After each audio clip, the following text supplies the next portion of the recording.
Hi hello నమస్తే welcome to పురాలుకల్.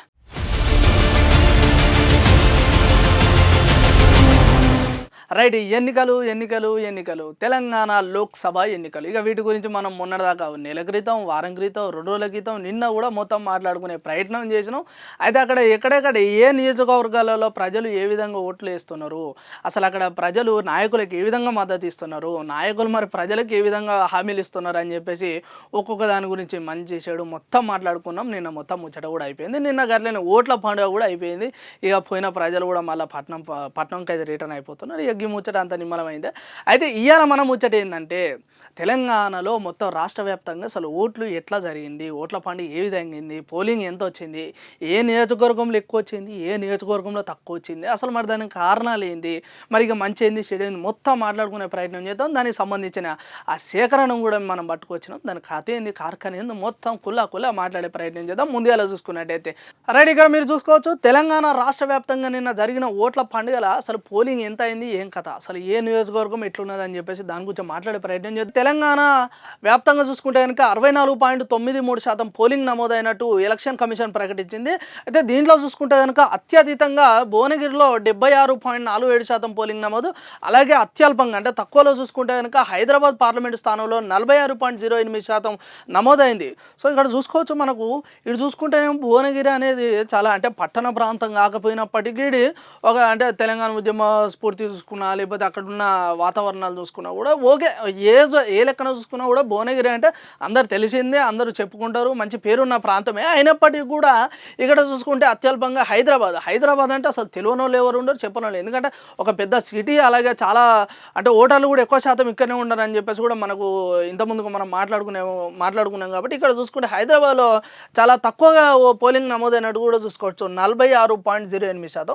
అసలు ఇది ఎందుకు అయింది, ఏం కథ అనేది దాని గురించి కూడా మనం తర్వాత మాట్లాడే ప్రయత్నం చేద్దాం. అయితే పార్లమెంటు ఏదైతే 17 సెగ్మెంట్లో చూసుకుంటే కనుక 17 నియోజకవర్గాలలో ఎంత పోలింగ్ జరిగింది, ఎక్కడెక్కడ ఎంత ఉంది అని చెప్పేసి దాని గురించి కూడా మనం మాట్లాడే ప్రయత్నం చేద్దాం. ముందే మీరు చూసుకోవచ్చు, ఆదిలాబాద్ చూసుకుంటే కనుక మనకు 72.96%, ఇక్కడ కరీంనగర్ చూసుకుంటే కనుక 72.33%, అలాగే ఖమ్మంలో చూసుకుంటే కనుక మనకు పోలింగ్ వచ్చేసి 75.19%. ఇక పట్టణ ప్రాంతంలో చూసుకుంటే కనుక ఈ చెవెల నియోజకవర్గంలో చూసుకుంటే నిన్న జరిగిన ఓట్ల పండుగలో 55.45% పోలింగ్ అయితే జరిగింది. ఇక జహీరాబాద్ చూసుకుంటే కనుక 74.54% పోలింగ్ అయితే నమోదైంది. ఉద్యమగడ్డ, ఉద్యమ స్ఫూర్తి, ఇక నల్గొండలో చూసుకుంటే కనుక 73.78% పోలింగ్ అయితే నమోదైంది. ఇక నాగర్ కర్నూలు పార్లమెంట్ నియోజకవర్గంలో చూసుకుంటే కనుక 68.86% పోలింగ్ అయితే నమోదైంది మనకి ఇక్కడ. ఇక నిజామాబాద్ చూసుకుంటే కనుక 71.50% పోలింగ్. పెద్దపల్లి చూసుకున్నట్టయితే 67.88% పోలింగ్ అయితే నమోదైంది. ఇక మొత్తానికి రానే వచ్చేసింది భువనగిరిలో చూసుకుంటే కనుక మనకు 76.47% పోలింగ్ అయితే నమోదైంది. అత్యధికంగా నమోదైన పార్లమెంట్ నియోజకవర్గం అని కూడా మనం చెప్పుకోవచ్చు. ఇక పట్టణ ప్రాంతంలో దగ్గర పట్ల చూసుకుంటే కనుక మల్కాజిగిరి చాలా మంది తెలిసిన ఒక పార్లమెంట్ నియోజకవర్గం, అలాగే ఎక్కువ శాతం అంటే ఎక్కువ పోలింగ్ ఉన్న శాతం, ఎక్కువ ఓటర్లు ఉన్న ప్రదేశం కూడా ఇదే అని చెప్పుకోవచ్చు.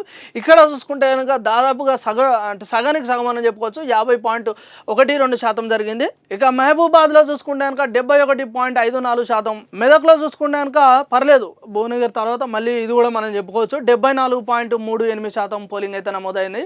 ఇక ఓరుగల్లు అదే మన వరంగల్ చూసుకుంటే కనుక 68.29% పోలింగ్ అయితే నమోదైంది. ఇక హైదరాబాద్ అనగానే మనకు అందరు గుర్తుకొచ్చే ఒక పెద్ద ప్లేసు, అట్లనే అందరు తెలిసిన ప్లేసు, ఇక జనాలు కూడా ఎక్కువ ఉంటారని చెప్పుకోవచ్చు. ఇక్కడ చూసుకుంటే కనుక మనకు సికింద్రాబాద్లో వచ్చేసి 48.11% పోలింగ్ అయితే నమోదైంది, చాలా తక్కువ అని కూడా మనం చెప్పుకోవచ్చు. ఇక చిట్ట అందరికీ తెలిసిన పేరు, చాలా ఎక్కువ ఓటర్లు ఉండే ప్రదేశము, అలాగే మంచి పేరుగాంచిన ఒక పట్టణం చూసుకుంటే మనకు హైదరాబాద్. ఈ హైదరాబాద్ పార్లమెంట్ నియోజకవర్గంలో చూసుకుంటే కనుక మొత్తం 46.08% అయితే పోలింగ్ అయితే నమోదైంది. రైట్, ఇక ఇంతకుముందుకు మనము 17 నియోజకవర్గాలలో అసలు పోలింగ్ ఏ విధంగా అయింది, ఎట్లా అయింది, ఏం కథ, ఎంత పర్సంటేజ్ వచ్చిందని చెప్పేసి దాని గురించి మాట్లాడడం జరిగింది. ఇక్కడ చూసుకోవచ్చు, హైదరాబాద్, సికింద్రాబాద్, మల్కాజిగిరి, చేవెళ్ళ వంటి లోక్సభ స్థానాలలో పోలింగ్ తక్కువ నమోదైంది. అవును, ఇక్కడ చాలా తక్కువ అయింది. అంటే ఇటు పక్కన ఉన్నటువంటి భువనగిరి కానీ, పెద్దపల్లి, మెదక్, లేకపోతే నల్గొండ, నిజామాబాద్ ఈ ప్రాంతాలలో అంటే ఈ లోక్సభ స్థానాల్లో చూసుకుంటే కనుక ఎక్కువ పేరు కలిగిన స్థానాలు హైదరాబాద్, సికింద్రాబాద్, మల్కాజిగిరి, చేవెళ్ళ ఈ ప్లేస్లలో, ఈ లోక్సభ స్థానాల్లో అయితే మనకు చాలా పోలింగ్ పర్సంటేజ్ తక్కువ వచ్చింది. అంటే అక్కడ ఉన్న ఓటర్ల అంటే వాళ్ళు ఏ విధంగా ఆలోచించారు, మరి అసలు ఓట్లు వేయాలనుకున్నారా, ఓట్లు వద్దనుకున్నారా, లేదంటే అసలు ఇక మేము ఓట్లు వేసినా మాకు దండిగా అసలు మాకు ఏ నాయకుడు కూడా మాకు అభివృద్ధి పనులు చేయలే అని చెప్పేసి అనుకున్నారా తెలియదు. కానీ మొత్తానికి అయితే పోలింగ్ చాలా తక్కువ శాతం జరిగింది. అది చాలా మనకు అంటే గతంలో చూసుకున్నప్పటికీ ఇది కొద్దిగా నయమే, అంటే పట్టణ ప్రాంతంలో ఇలా జరగడం కొద్దిగా నయమే. బట్ ఏదేమైనప్పటికీ ఓటర్లు వాళ్ళ ఓటును వినియోగించకపోవడం అనేది కొద్దిగా మనం ఇక్కడ చూడాల్సిన విషయమే. అయితే ఈ ఎన్నికల్లో పోలైన ఏదైతే ఓట్లు ఉన్నాయి, ఓట్లను చూసుకుంటే కనుక మనకు తెలంగాణలో బీజేపీ, కాంగ్రెస్, బీఆర్ఎస్ పార్టీల మధ్య తిముక పోరు అయితే జరగబోనున్నది. రైట్, ఇక మొత్తానికి అయితే మనం తెలంగాణ రాష్ట్ర వ్యాప్తంగా చూసుకుంటే కనుక అసలు ఎంత పర్సెంటేజ్ పోలింగ్ అయింది, ఏం కథ అని చెప్పేసి నియోజకవర్గ పరంగా కూడా చూసుకోవడం జరిగింది. అయితే ఇక్కడ మొత్తానికి మాట్లాడుకుంటే మనం ఏంటంటే దాదాపు అసలు మనకు ఈ పోలింగ్ పర్సెంటేజ్ చూసుకుంటే హైదరాబాదు ప్రాంతాలలో ఉన్న ఈ సికింద్రాబాద్ కానీ, లేకపోతే చేవెళ్ళ కానీ, మల్కాజిగిరి కానీ ఈ లోక్సభ స్థానాలలో సీట్లు తక్కువ, అంటే సీట్లు అంటున్నా మరి అదే సీట్ల ముచ్చట ఓనే పోతుంది, అది కాదు, పోలింగ్ పర్సెంటేజ్ చూసుకుంటే కనుక చాలా తక్కువ రావడం జరిగింది. అయితే గతంలో చూసుకుంటే కనుక గతంలో పోల్చిన దానికి కొద్దిగా బెటరే. కాకపోతే ఏదేమైనప్పటికీ ఓటర్లు వాళ్ళ ఓటును వినియోగించకపోవడము అసలు ఏంటి అనేది మనకు ఇంకా తెలియాల్సిన విషయం ఉంది. అంటే అక్కడ ఓటర్లు స్థానికంలో ఉన్న కనుక అక్కడ ఉన్న లీడర్లు కానీ, లేకపోతే వాళ్ళ యొక్క కార్పొరేటర్లు కానీ, చిన్న వాళ్ళు అసలు వీళ్ళకు అభివృద్ధి పనులు చేసిలా లేదా, ఒకవేళ చేసి ఉంటే వాళ్ళు తప్పకుండా వాళ్ళ ఓటును వినియోగించుకుంటారు. కానీ ఇక్కడ వినియోగించుకోలేదు. అంటే దాదాపు అంటే ఇక్కడ ఒక రకం చూసుకుంటే కనుక పోనీ మనకు ఇక్కడ అక్షరాస్యత లేదు, అంటే కొంతమంది వరకు అంటే అసలు ఓటు పైన అవగాహన లేదు, అంటే అసలు అట్లా మనం మాట్లాడుకోవడానికి ఆప్షన్ లేదు. ఎందుకంటే ఇక్కడ హైదరాబాద్ అనేది ఒక సిటీ ప్రాంతం. ఇక్కడ ఎక్కువ ప్రముఖులు, అంటే సినీ ప్రముఖులు కానీ, లేకపోతే ఇటు చూసుకుంటే పారిశ్రామికవేత్తలు కానీ, లేకపోతే ఇటు చూసుకుంటే ఐటీ రంగంలో ఎక్కువ మంది ఉన్నారు. సో ఈ ప్రాంతంలో ఓట్లు తక్కువ రావడం, పోలింగ్ తక్కువ రావడం అనేది చాలా విచిత్రమైన విషయం అని కూడా మనం మాట్లాడుకునే పరిస్థితి ఉంది. సో దీన్ని కంపారిజన్ చేసుకుంటే కనుక పక్కన ఉన్న ప్రాంతాలు ఇటు మెదక్ కానీ, నల్గొండ కానీ, నిజామాబాద్ కానీ, వరంగల్ కానీ ఈ ప్రాంతాలలో ఎక్కువ అంటే చాలా అవగాహన లేని వారు ఉంటారు ప్రజలు. ఊర్లలో, గ్రామాలలో చూసుకుంటే కానీ ప్రజలు కానీ ఇక్కడ చాలా తక్కువ మంది ఉంటారు. అయినప్పటికీ కూడా వాళ్ళు కొన్ని కిలోమీటర్లు ప్రయాణాలు చేసి వాళ్ళ ఓటును వినియోగించుకున్నారు. కానీ ఇక్కడ పట్టణ ప్రాంతాల్లో చూసుకుంటే కనుక దగ్గర పట్ల ఉన్నా కూడా వాళ్ళ ఓటును వినియోగించుకోలేదు. ఇది కొద్దిగా విచిత్రమైన విషయము.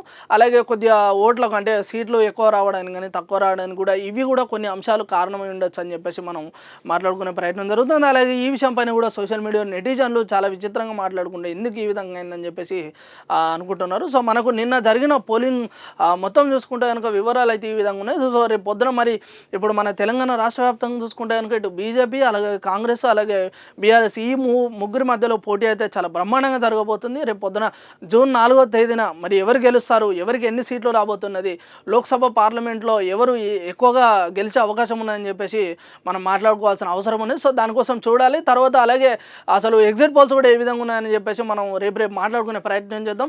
సో ఇప్పటి వరకు ఉన్న పోలింగ్ వివరాలు అయితే ఇవే. సో నాకైతే కొద్దిగా డిఫరెంట్గా అనిపిస్తుంది ఈసారి కొద్దిగా ఏ విధంగా ఉండబోతుందని చెప్పేసి. అలాగే సోషల్ మీడియా నెటిజన్లు కూడా విచిత్రంగా కామెంట్లు, అంటే వాళ్ళ ఉద్దేశం పరంగా కామెంట్లు కూడా రాస్తున్నారు, ఎందుకు ఈ విధంగా అవుతుంది, రేపు ఎగ్జిట్ పోల్స్ కూడా అసలు ఏ విధంగా ఉండబోతున్నాయి. ఎందుకంటే గతంలో తెలంగాణలో చూసుకుంటే కనుక అసెంబ్లీ ఎన్నికల్లోనే ఫలితాలు చాలా విభిన్నంగా వచ్చినాయి.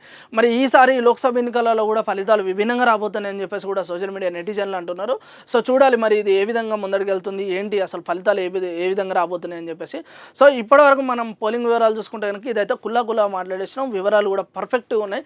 సో ఇది ఇవాళ మన ముచ్చట, ఎలక్షన్ ముచ్చట. మరి రేపు మళ్ళీ ఎగ్జిట్ పోల్స్ లేకపోతే ఇంకో ముచ్చట మళ్ళీ కలుద్దాం. గత చూస్తూనే ఉండాలి మన పూర్వలు కాల్ రైట్స్.